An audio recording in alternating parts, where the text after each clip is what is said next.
Hello and welcome to Rio Calling, taking over the feed from HIV the morning after for a few days. This is Dan Hall. I'm here in Rio, reporting from AIDS 2026, the biggest HIV conference in the world.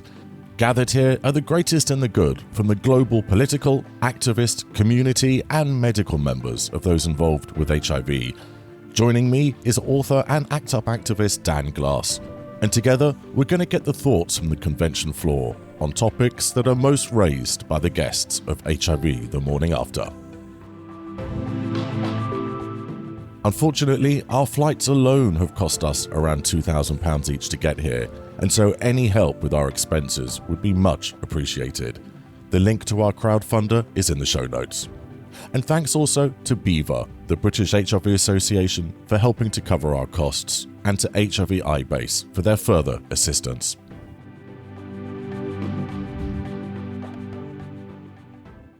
This episode is about global funding. And before meeting with Dan in the hotel lobby, let's hear from a couple of the podcast guests.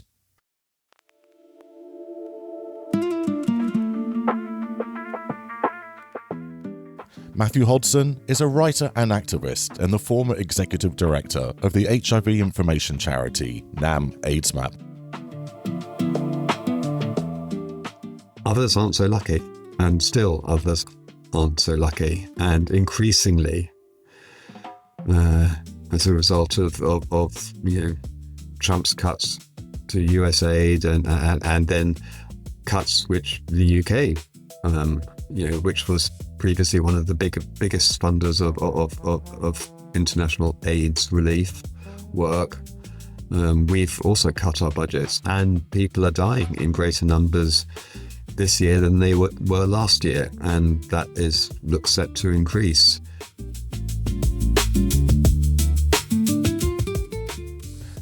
Gus Cairns is an HIV journalist and educator, diagnosed in 1985.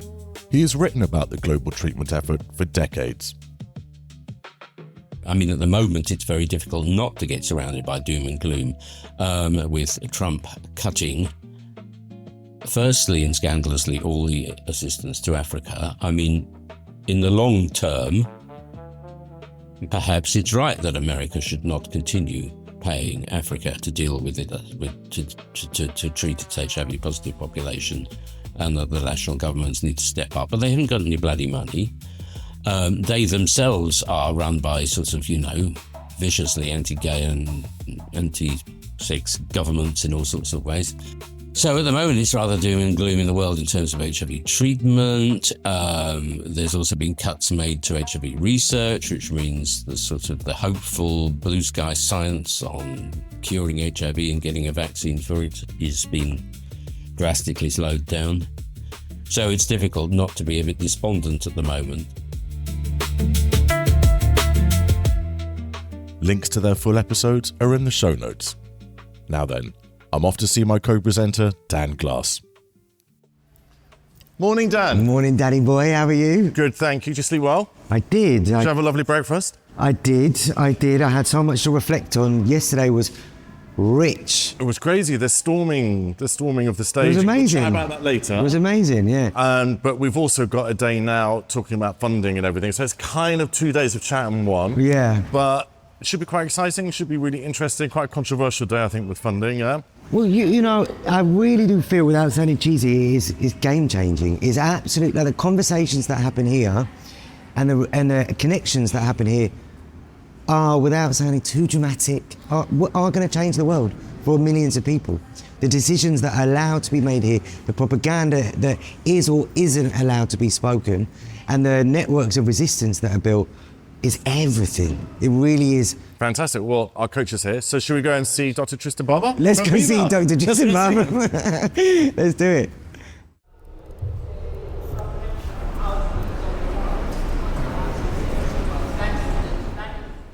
Brilliant to see you, Tristan. Thank you so much, Dr. Tristan Barber from BHIVA, British HIV Association. Now we're going to talk about global funding and the fragility of progress.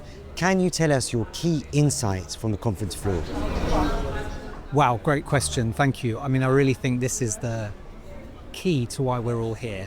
So in the last 18 months, we've really seen dramatic reductions in global funding, really demonstrating the fragility of global structures in terms of addressing HIV prevention, continuing to maintain HIV treatment, all trying to get us towards achieving those UNAIDS 95 targets, as well as ending new HIV transmissions by 2030, ending AIDS-related deaths, and ending AIDS-related, well, an HIV-related stigma. I think in many country settings, we acknowledge that being dependent on one country as a donor, historically the US, has led to a certain amount of fragility. And the last 18 months have really demonstrated that. I think in many countries we would have seen that if there was a planned withdrawal of funding, maybe over 4 or 5 years, this would have allowed people to come together to step up to the absence of that funding. But what we've seen is a cliff edge, a sudden dramatic withdrawal of funding that has been utterly shocking and caused shockwaves around the world. I know people in countries where their clinics have closed, they've been told that their antiretroviral supply is coming to an end. Also where there was successful rollout of pre-exposure prophylaxis programs, some of those have been slowed down or halted. And in some country settings, we're now seeing an increase in new HIV diagnoses, reversing some of the progress we've seen in the years that preceded that. So the theme of the conference is Rethink, Rebuild and Rise, and that's really what we're all here to do together so that we can think about how to address the cessation of this donor funding that's had such dramatic impact. My name's Simon Collins. I'm a treatment advocate with HIV based in London. The big issue is not that the US withdrew the bulk of their funding as the first day that Trump became in office. It's actually that they withdrew funding in the most destructive and vindictive and cruelest ways, in that they gave organisations and countries absolutely no notice of what was going to happen.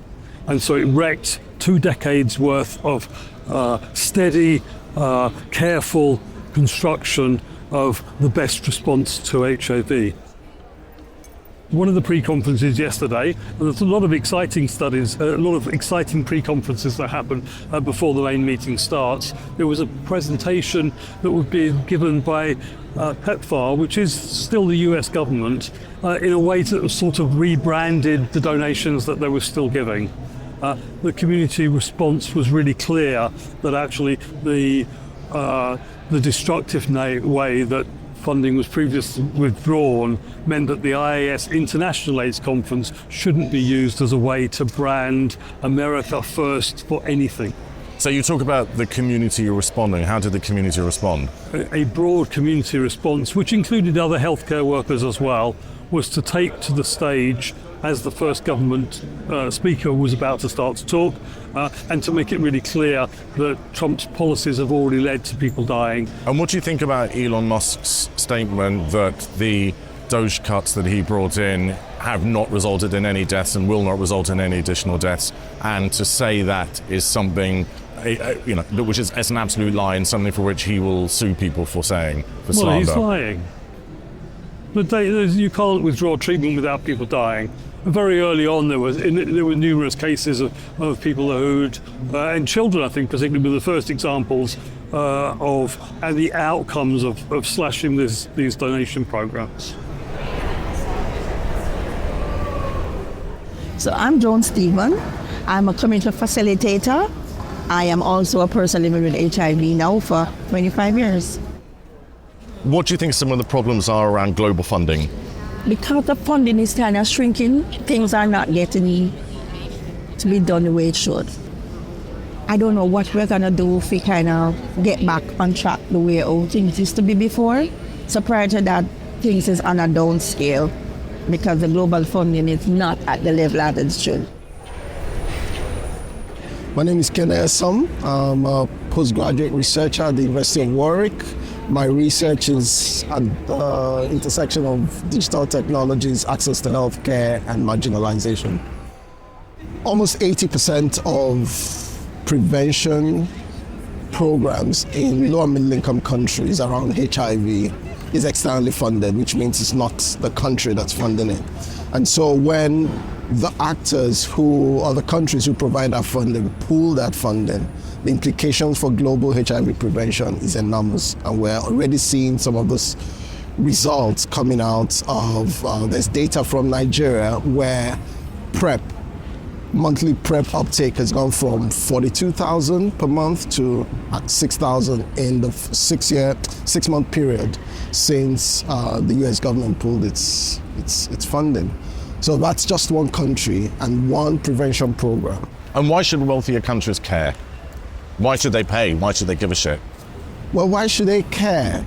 They should care because part of the political commitments that we've made as members of the United Nations, as a global committee, is these kinds of corporations. The other reason is HIV is an infectious disease, pretty much. And if we've learned anything in the last few years, it's that we can't lock out diseases by building walls, by isolating people, by throwing them into cages. That's not how it works. My name is Eliane Becks Nininahazwe. I am from Netherlands, originally from Burundi. I'm here on the AIDS 2026. I am aware, for example, when I talk to the communities, for example, from Burundi, communities are suffering, for example, from LGBTQI plus services. They don't get what they need to do, like peer-to-peer support is kind of stopped because of no money. You cannot do so many things. I'm Luca Stevenson. I'm a sex worker and sex worker advocate, and I'm currently working for the International Planned Parenthood Federation as their global lead on community engagement. The sex worker rights movement has mainly been funded through HIV funding over the last 30-40 years. So we've seen the rise of a global sex worker rights movement with national organizations, regional and global networks that have been mainly funded through HIV funding.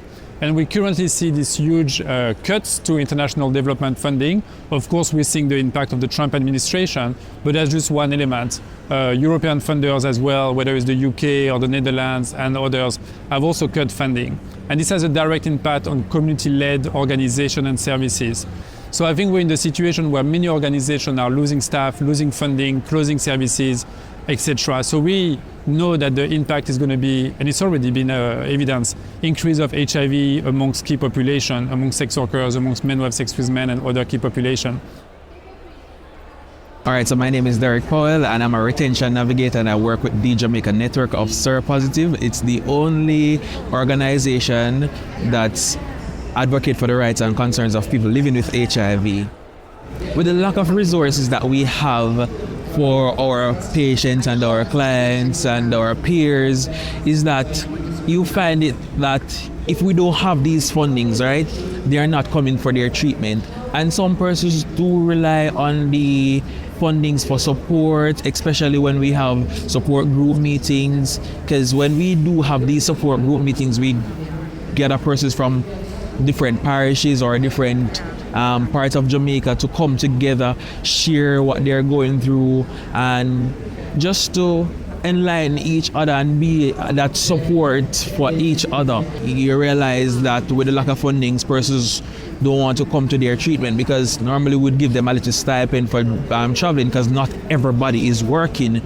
So it kind of put a strain on the whole HIV system and how we can help. Coming away from the conference floor for a moment, it's Dan Hall here again, producer and host of HIV The Morning After. Remember, you can support our costs for Rio Calling by going to the crowdfunder. The link is in the show notes. And do subscribe, rate and review these specials and the main podcast, which is also on this feed. You can do this in your podcast app.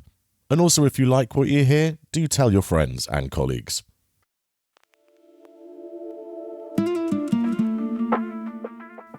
Now then, let's hear from a couple more guests on today's theme, and then it's straight back to the conference floor.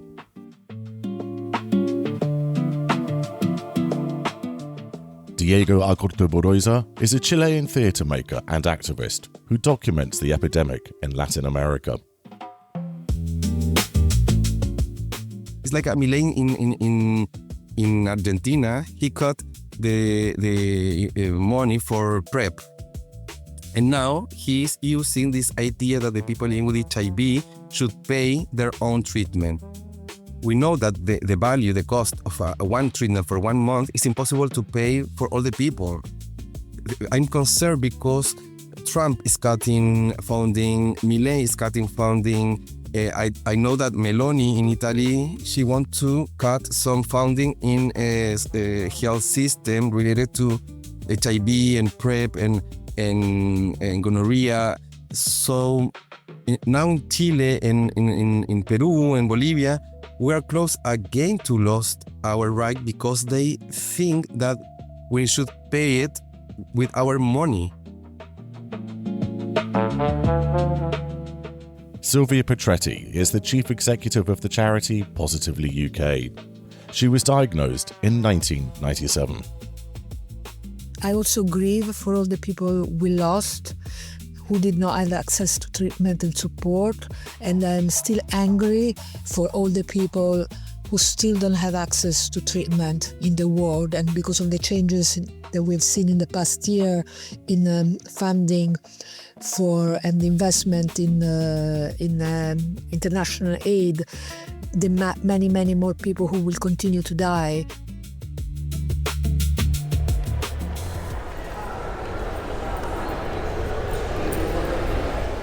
My name is Derrick Powell, and I'm a retention navigator, and I work with the Jamaica network of Seropositive. As our theme for this conference is Rethink, Rebuild, Rise. So we have to go back to the drawing board.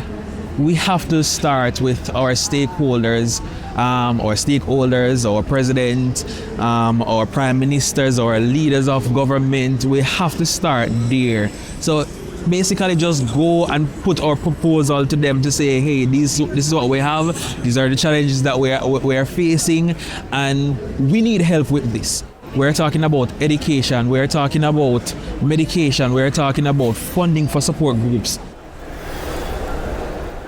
Hello, I'm Luca Stevenson. I'm a sex worker advocate. We know that HIV is concentrated among key population, which are groups that are vulnerable to HIV because of stigma and discrimination. So gay men and other men who have sex with men, trans community, sex workers, people who use drugs, people in prison.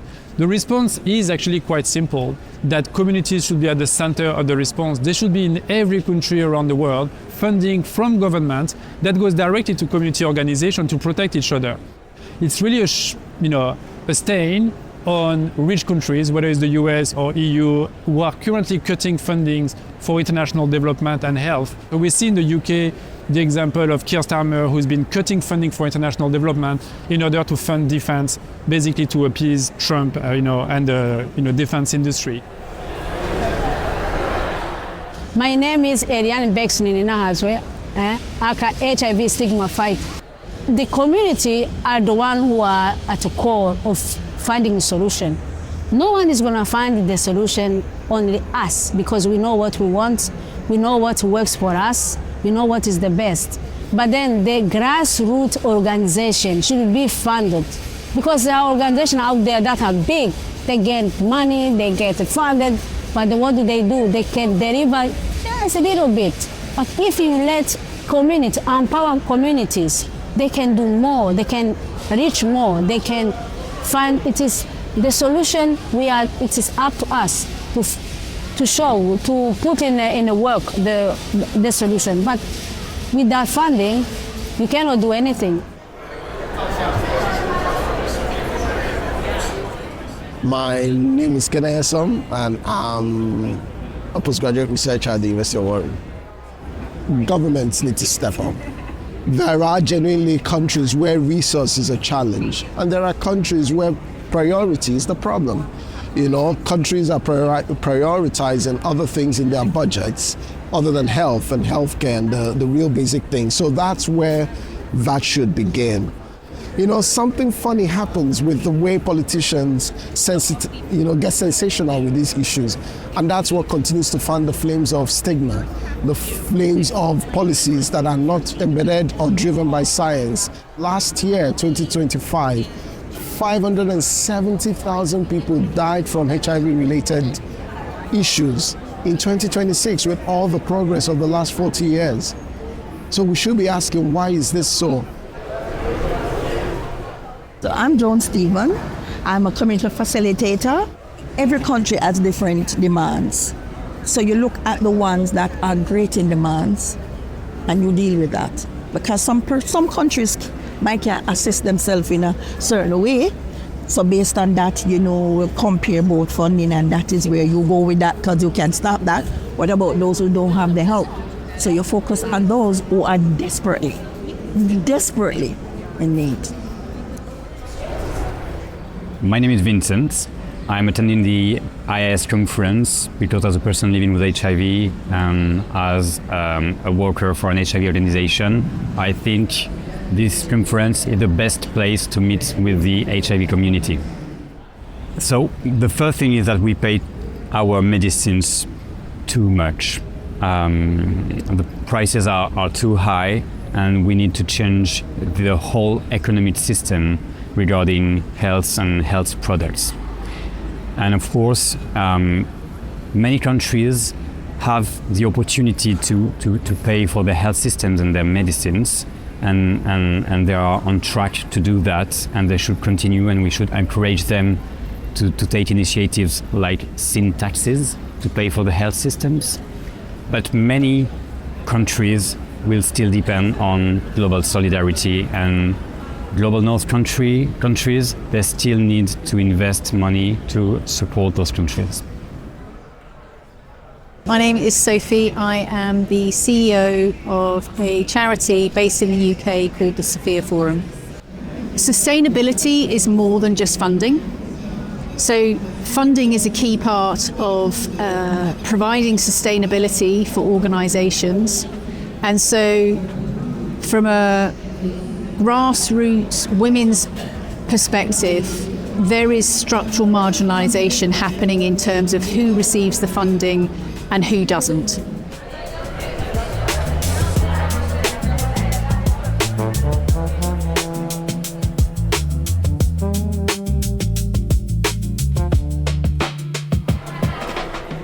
Welcome back, Dr. Tristan Barber, Chair of BHIVA, which is the British HIV Association. What might some of the solutions be? The key kind of ways forward for transforming the fragility of the current funding crisis? I think what we see by everyone coming together at a conference like this is that people are learning from each other as to what's happened in their own countries. We know that some countries and governments have increased their funding for HIV prevention and treatment in low middle income settings in particular. We know that others are slower to do that. And by shared learning at a conference like this, we see ways that the community of people living with or affected by HIV are able to challenge governments, are able to challenge donors, are able to maintain supply and access, and also able to support the communities that they're engaged with so that they can also advocate for their own prevention and their own treatment. We can't wave a magic wand and suddenly bring back tremendous amounts of funding overnight, but what we can do is come together as a community, not only of people living with or affected by HIV, but also as clinicians and researchers, and share lessons and share tools and share engagement strategies that allow us to continue to advocate to get as much of that funding back in place from multiple sources, and hopefully not just one, that will give more stability to the HIV response moving forward.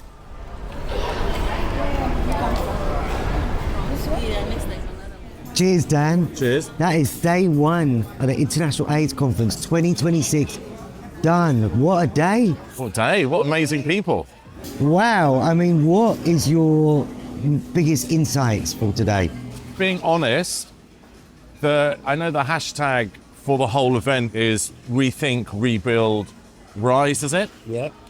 Which is a really positive take on the situation. I did some research on that, and I think the feeling was at last year's conference there was a real shell shock as to what the funding cuts had done, whereas this conference, the whole point of that hashtag is, okay, we've had over a year now and we're rethinking, rebuilding and rising. I've got to say, in the conversations that I've had today, I didn't see any of that. I just had a lot of people still shocked and pissed off, if I'm honest. Yeah. What about you? It's like two ships in the night. You get one shiny propaganda from the pharmaceuticals and nation state representatives, and the reality on the ground is a bloodbath for everyone else. All 40 years of progress being reversed. So, my first astounding part of today was being at the protest on the first plenary discussion. So we had Simon talking about the protest earlier. What was your side of it? What did you see? I was just there at the very end. I was at the aftermath of the protest when the representatives of the American government were still talking, where it was kind of like comedic because half the room had left because they had seen the reality on the ground was such a marked difference from what the government representatives were saying. So it was the kind of aftermath. It was, as Dr. Tristan Barber was saying, was just, what was his exact words? Absolute political spin. Absolute political spin. But half the room had left because they still that it was complete fake, an agenda by the American government. So hang on, I didn't hear Simon talk about this. What was the event officially supposed to be about? It was called, and get this, Dan, get this. It's called Transforming Health Assistance, Implementing US Government MOUs and Ministry of Understanding for Sustainable HIV Programs. And within their presentation, they called it America First. It's so brazen. So what happened was activists stormed the stage. They carried placards that read, "Stop the blackmail, stop the lies, release PEPFAR funds, follow the science." And Trump's cuts kill people with AIDS, restore PEPFAR now. And they interrupted proceedings chanting, "You lie, we die," while some of the South African campaigners added a single powerful word, murderer. So afterwards, I spoke with our friend, Dr. Tristan Barber, chair of the British HIV Association, BHIVA, who also witnessed the protest. And he said this to me: the US is telling other countries to step up their HIV response and says America wants to get the best value from every dollar spent on international aid. It's clever political spin, Tristan says, because while most people agree the global HIV response shouldn't depend on a single country, the speed of these cuts has been devastating. To make matters worse, we've been told the US is actively pursuing partnerships with faith-based organisations that are themselves perpetuating discrimination. So hang on, the US government is looking for formal relationships with faith-based organisations to talk about sexual health and HIV. Exactly. How is that good bedfellows? That makes no sense to me. Well, it makes no sense. But we've seen this. We've seen the same thing happen again with the evangelical Christian community and the far-right American nation-state mentality coming together and perpetuating homophobic legislation, which results in higher rates of HIV across the world. And Dan, before we wrap up, tomorrow's episode is going to be all about stigma. Yeah. I know we'll chat a little bit about it in the morning, but do you think stigma is still relevant now? Or do you think that education and you equals you and all these things have kind of rendered stigma an unimportant conversation? Wow, I wish, Dan, that stigma is a thing of the past. No way. I mean, the people that we're here in the conference with are leaders from all over the world.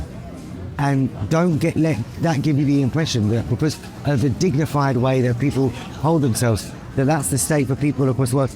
People are living in the most appalling, lethal conditions. This today is not representative of how majority of the world of people living with HIV or AIDS, or people who are susceptible to getting HIV or AIDS, live. The reality is so different for millions, like tens of millions, maybe much more than that across the world. No. We are so far from thinking stigma is a thing from the past. So it sounds like tomorrow will be an important episode for people to listen to. Yeah. Fantastic. Dan Glass, activist and author, thank you very much for joining me today. I think we both need to go to bed. We should go to bed. Prepare for another big day tomorrow. Yeah, thank you. Thank you very much. We're getting some good kit.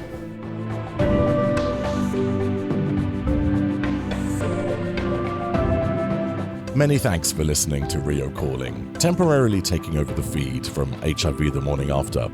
My thanks to co-host Dan Glass and to BHIVA's Dr. Tristan Barber. Paul Lee Nidu at UnstoppableMonsters.com composed the theme tune. Additional thanks to BHIVA, HIV iBase and to Murray Lang. An extra special thanks to those who gave money to help fund these episodes. They are Anonymous, Careen Hertzog, Jim Voiches, Peter Staley, Philippe Cahill, Simon Collins, Soleta Rogan, and Tom McKitterick.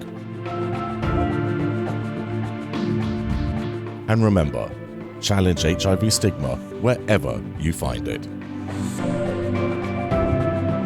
This is Rio Calling, and I've been Dan Hall. See you tomorrow.